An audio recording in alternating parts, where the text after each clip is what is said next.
The intelligent investor. लेखक Benjamin Graham. hindiaudiobook.com। परिचय। यदि आप हवा में महल बना रहे हैं तो इसे करते रहें। यह वह काम है जिसे करना चाहिए। अब उन महलों की नींव बनानी शुरू कर दें। Henry David Thoreau, Walden.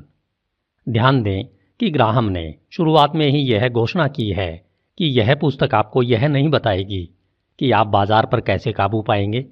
कोई भी सच्ची किताब यह नहीं कर सकती। इसके बजाय यह पुस्तक आपको 3 शक्तिशाली सबक सिखाएगी। पहला, आप अपरिवर्तनीय नुकसान की बाधाओं को कैसे कम कर सकते हैं।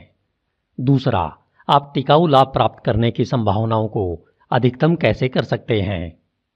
और तीसरा, आप स्वयं को हराने वाले व्यवहार को कैसे नियंत्रित कर सकते हैं जो अधिकांश निवेशकों को उनकी पूरी क्षमता तक पहुंचने से उन्हें रोकता है। 1990 के उत्तरार्ध के उछाल के वर्षों में जब टेक्नोलॉजी शेयरों का मूल्य हर दिन दुगना हो रहा था, तब यह सोचना या कहना बेतुका लगता था कि आप अपने सभी पैसे खो सकते हैं। लेकिन 2002 के अंत तक .com और दूरसंचार शेयरों में से कई ने अपने मूल्य का 95% या उससे अधिक खो दिया था। एक बार जब आप अपने पैसे का 95% खो देते हैं तो आपको शुरू करने के लिए 1900% लाभ प्राप्त करना होगा। यह जोखिम लेना मूर्खतापूर्ण है कि इससे बाहर निकलना लगभग असंभव है। यही कारण है कि ग्राहम लगातार छेड़छाड़ से बचने के महत्व पर जोर देते हैं, केवल अध्याय 6, 14 और 20 को छोड़कर, लेकिन वो भी चेतावनी के साथ। लेकिन इससे कोई फर्क नहीं पड़ता कि आप कितने सावधान हैं, आपके निवेश की कीमत समय के साथ घटती रहती है। हालांकि कोई भी उस जोखिम को खत्म नहीं कर सकता। ग्राहम आपको बताएंगे कि इसका प्रबंधन और अपने डर को नियंत्रण में कैसे करें। क्या आप एक इंटेलिजेंट इन्वेस्टर हैं? अब एक महत्वपूर्ण सवाल का जवाब दें। ग्राहम के इंटेलिजेंट इन्वेस्टर का क्या अर्थ है? इस पुस्तक के पहले संस्करण में ग्राहम इस शब्द को परिभाषित करते हैं और वे यह स्पष्ट करते हैं कि इस तरह की बुद्धि के साथ IQ व SAT स्कोर का कुछ लेना देना नहीं है। इसका मतलब केवल प्रशिक्षु, अनुशासित और सीखने के लिए उत्सुक होना चाहिए। आपको अपनी भावनाओं का उपयोग करने और अपने लिए सोचने में भी सक्षम होना चाहिए। ग्राहम इस तरह की इंटेलिजेंस बताते हैं कि मस्तिष्क की तुलना में चरित्र अधिक विशेष है। इस बात के सबूत उपलब्ध हैं कि उच्च IQ और उच्च शिक्षा बुद्धिमान निवेशक बनने के लिए पर्याप्त नहीं है। 1998 में long term capital management LP गणितज्ञों, कंप्यूटर वैज्ञानिकों और 2 नोबेल पुरस्कार विजेता अर्थशास्त्रियों की बटालियन द्वारा संचालित एक हेज फंड कुछ ही हफ्तों में $2 बिलियन से ज़्यादा की राशि खत्म कर दी गई, जो कि इस भारी भरकम शर्त पर था कि बॉन्ड मार्केट सामान्य पर लौटेगी। लेकिन बॉन्ड मार्केट अधिक से अधिक असामान्य होती गई और LTCM ने इतना पैसा उधार लिया कि इसके पतन ने वैश्विक वित्तीय प्रणाली को बहुत छोटा बना दिया। और 1720 के वसंत में सर आइजैक न्यूटन ने साउथ सी कंपनी, जो कि इंग्लैंड में सबसे हॉट स्टॉक थी, के शेयरों का स्वामित्व हासिल किया। जब उन्हें लगा कि बाजार हाथ से बाहर निकल रहा था, तब महान भौतिकी विज्ञानी ने कहा कि वे तारों की गति की गणना तो कर सकते हैं, लेकिन लोगों के पागलपन की नहीं। न्यूटन ने अपने साउथ सी के 100% शेयरों को 7000 बॉन्ड में बेच दिया। लेकिन कुछ महीने बाद बाजार में एक जबरदस्त उछाल आया। तब न्यूटन फिर से बहुत अधिक कीमत पर बाजार में वापस कूद पड़े और 20,000 पाउंड यानी आज के हिसाब से $3 मिलियन से अधिक पैसा खो दिया। और इसका परिणाम यह हुआ कि उन्होंने अपने पूरे जीवन में किसी को भी अपने सामने साउथ सी शब्द बोलने से मना कर दिया। सर आइजैक न्यूटन सबसे बुद्धिमान लोगों में से एक थे, लेकिन ग्राहम के शब्दों में न्यूटन एक बुद्धिमान निवेशक से कोसों दूर थे। भीड़ के गर्जने से अपने फैसले को ओवरड्राइव करके दुनिया का सबसे बड़ा वैज्ञानिक मूर्खों की तरह काम करता रहा। संक्षेप में, यदि आप अभी तक निवेश करने में विफल रहे हैं तो ऐसा इसलिए नहीं है क्योंकि आप बेवकूफ़ हैं। ऐसा इसलिए है क्योंकि सर आइजैक न्यूटन की तरह आपने भावनात्मक अनुशासन विकसित नहीं किया है, जो सफल निवेश की आवश्यकता है। अध्याय 8 में ग्राहम वर्णन करते हैं कि अपनी भावनाओं का उपयोग करके और इंटेलिजेंस से बाजार के स्तर पर उतरने से इनकार कर अपनी बुद्धि को कैसे बढ़ाया जाए। वहां आप अपनी सीख को मास्टर कर सकते हैं कि एक बुद्धिमान निवेशक होने के नाते दिमाग की तुलना में चरित्र का विषय अधिक है। आपदा का इतिहास। आइए अब पिछले कुछ सालों के कुछ प्रमुख वित्तीय विकासों को देखते हैं। पहला, ग्रेट डिप्रेशन के बाद सबसे खराब बाजार दुर्घटना अमेरिकी शेयरों के साथ मार्च 2000 और अक्टूबर 2002 के बीच हुई, जिससे उनके शेयर मूल्य का 50.2% यानी $7.4 ट्रिलियन खत्म हो गया। दूसरा, 1990 के दशक की सबसे हॉट कंपनियों की शेयर कीमतों में बहुत गिरावट आई, जिसमें AOL, सिस्को, डेजियस, यूनिसेफ, ल्यूसेंट और कॉलकॉम प्लस सैकड़ों इंटरनेट शेयरों का विनाश भी शामिल है। तीसरा, एनरॉन, टाइको और जेरॉक्स समेत अमेरिका के कुछ सबसे बड़े और सबसे सम्मानित निगमों में भारी वित्तीय धोखाधड़ी के आरोप लगे। चौथा, कांसेको, ग्लोबल क्रॉसिंग और वर्ल्डकॉम के रूप में चमक वाली कंपनियां दिवालिया हो चुकी थी। पांचवां, आरोप है कि लेखांकन फर्मों ने पुस्तकों को घुमाया और यहां तक कि रिकॉर्ड नष्ट कर दिए ताकि उनके ग्राहकों को निवेश करने वाले लोगों को गुमराह करने में मदद मिल सके। छठा, प्रमुख कंपनियों के शीर्ष अधिकारियों ने आरोप लगाया कि अपने निजी लाभ के लिए सैकड़ों लाख डॉलर डंप कर दिए गए। सातवां, वॉल स्ट्रीट पर सुरक्षा विश्लेषकों ने सार्वजनिक रूप से स्टॉक की प्रशंसा की, लेकिन निजी तौर पर स्वीकार किया कि वे सब कचरे थे। आठवां, एक शेयर बाजार जो कि खतरनाक गिरावट के बाद भी ऐतिहासिक उपायों से अधिक प्रचलित लगता है, जो कई विशेषज्ञों को सुझाव देता है कि शेयरों में अभी गिरावट और आएगी। नौवां, ब्याज दरों में निरंतर गिरावट ने निवेशकों को स्टॉक के लिए कोई आकर्षक विकल्प नहीं छोड़ा। 10वां, मध्य पूर्व के वैश्विक आतंकवाद और युद्ध के अप्रत्याशित खतरे के साथ एक निवेश वातावरण खत्म हो चुका था। ग्राहम के सिद्धांतों को सीखकर इससे अधिकतर नुकसान से बचा जा सकता था। जैसा कि ग्राहम ने कहा, वॉल स्ट्रीट पर कहीं और बड़ी उपलब्धियों के लिए उत्साह जरूरी हो सकता है, लेकिन यह लगभग हमेशा आपदा की ओर जाता है। इंटरनेट शेयरों व बड़े विकास शेयरों पर और पूरे स्टॉक के रूप में कई लोगों ने सर आइजैक न्यूटन की तरह बेवकूफ़ाना गलतियां की। उन्होंने अन्य निवेशकों के निर्णय से खुद को निर्धारित होने दिया। उन्होंने ग्राहम की चेतावनी को नज़रअंदाज कर दिया कि खरीदार पूछना भूल गए के बाद वास्तव में डरावना नुकसान हमेशा होता है। सबसे अधिक दर्दनाक रूप से जब वे इससे सबसे ज़्यादा चाहते थे, तब उन्होंने अपने आत्मनियंत्रण को खो दिया।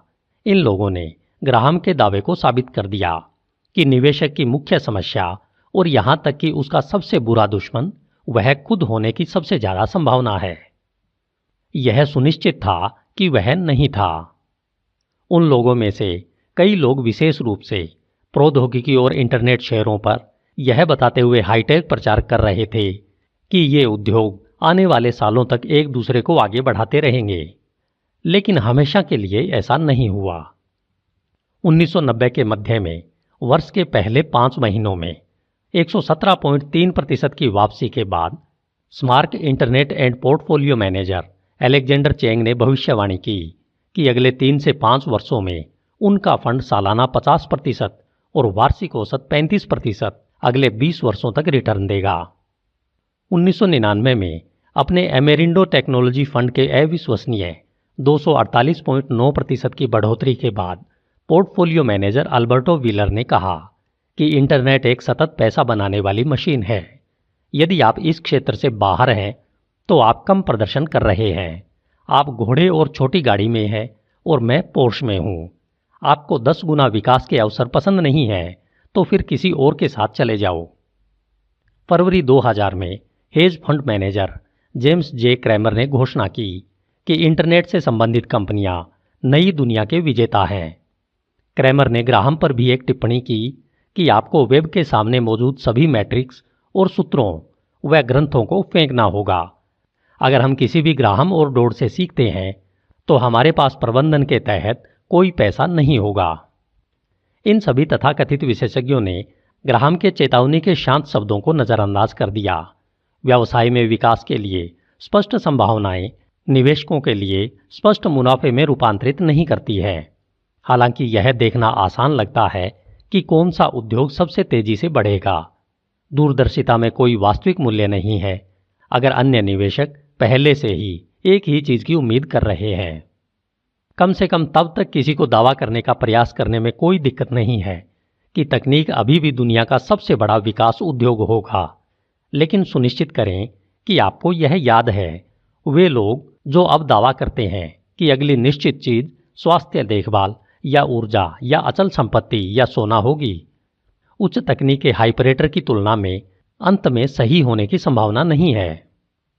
Silver lining. यदि 1990 के दशक में स्टॉक के लिए कोई कीमत बहुत ज़्यादा नहीं लगती, तो 2003 में हम उस बिंदु तक पहुंच गए हैं जिस पर कोई कीमत कम नहीं लगती है। पेंडुलम घूम गया है क्योंकि ग्राहम जानते थे कि यह हमेशा अजीब उत्साह और अन्यायपूर्ण निराशा से होता है। 2002 में निवेशकों ने स्टॉक म्यूचुअल फंड में $27 बिलियन की कमाई की और सिक्योरिटीज इंडस्ट्रीज एसोसिएशन द्वारा किए गए एक सर्वेक्षण में पाया गया कि 10 निवेशकों में से एक ने कम से कम 25% शेयरों का घाटा खाया है। वही लोग जो 1990 के दशक के अंत में स्टॉक खरीदने के इच्छुक थे जब उनकी कीमतें बढ़ रही थी और इसलिए महंगे बेचे गए स्टॉक बन गए क्योंकि वे कीमत से नीचे उतरे और परिभाषा के अनुसार सस्ते हो गए। जैसा कि ग्राहम अध्याय 8 में इतनी शानदार तरीके से बताते हैं कि बुद्धिमान निवेशक को पता चलता है कि कौन सा शेयर अधिक जोखिम भरा है और कौन सा कम जोखिम भरा। बुद्धिमान निवेशक बुल बाजार से डरता है क्योंकि इसका स्टॉक खरीदने के लिए अधिक महंगा होता है, और इसके विपरीत आपको बेयर बाजार का स्वागत करना चाहिए क्योंकि इससे शेयरों को बिक्री के लिए वापस रखा जाता है। तो दिल थाम लें, बुल बाजार की मौत बुरी खबर नहीं है। हर कोई यह मानता है कि यह होना चाहिए। स्टॉक की कीमतों में गिरावट के कारण अब संपत्ति का निर्माण करने के लिए एक काफी सुरक्षित और स्वच्छ समय है। आगे बढ़ें और सुनते रहें। ग्राहम आपको बताएंगे कि इसे कैसे करें। धन्यवाद। HindiAudiobook.com। आपका दिन शुभ हो। The intelligent investor. अध्याय 1। निवेश बनाम अटकलें। इंटेलिजेंट इन्वेस्टर द्वारा परिणाम की उम्मीद। क्या आप जानते हैं कि न्यूयॉर्क स्टॉक एक्सचेंज पर हमेशा क्लोजिंग बेल बजते ही बिना किसी खास वजह के दलाल खुशी के मारे झूमने लगते हैं, क्योंकि जब भी आप व्यापार करते हैं तब वे पैसा बनाते हैं, चाहे आपने ट्रेडिंग की हो या नहीं। आप निवेश के बजाय अटकलों के द्वारा अपनी वेल्थ को कम करते हैं, बल्कि अपने हालातों से किसी और को बढ़ाते हैं। ग्राहम की निवेश की परिभाषा स्पष्ट है।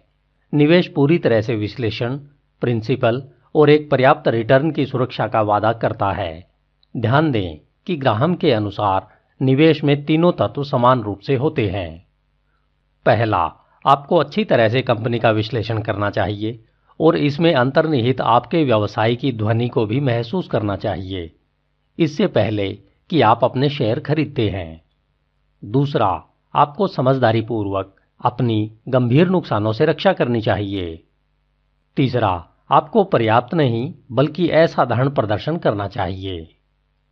एक निवेशक अपने कारोबार के मूल्य के आधार पर शेयर मूल्य की गणना करता है। एक शेयर को इस आधार पर चुनना कि उसमें दूसरे लोग अधिक भुगतान कर रहे हैं एक तरह से जुआ है। एक सट्टेबाज के लिए स्टॉक कोट्स लगातार ऑक्सीजन धारा की तरह है, इसे काटते ही वह मर जाता है। एक निवेशक के लिए ग्राहम के कहे कोटेशन के मूल्य बहुत कम है। ग्राहम आग्रह करते हैं कि आप केवल तभी शेयर में निवेश करें जब आप आरामदेह स्थिति में हो कि निवेश करने के बाद आपको रोजाना अपने शेयर की दैनिक कीमत जानने की आवश्यकता महसूस न हो। यदि आप भाग्यशाली हैं तो कैसीनो, जुआ या घोड़ों पर सट्टेबाजी की तरह बाजार की अटकलें आपको रोमांचक या पुरस्कृत कर सकती है, लेकिन पैसा बनाने का यह सबसे बुरा काल्पनिक तरीका है। ऐसा इसलिए है क्योंकि वॉल स्ट्रीट, लास वेगास या घुड़दौड़ की तरह यह हमेशा इस तरह है कि इसमें विश्वास करने वाले सबसे पहले अपने आप से ही हारे होते हैं। दूसरी ओर निवेश कैसीनो का एक अनूठा प्रकार है जिसमें आप अंत में खोते नहीं हैं।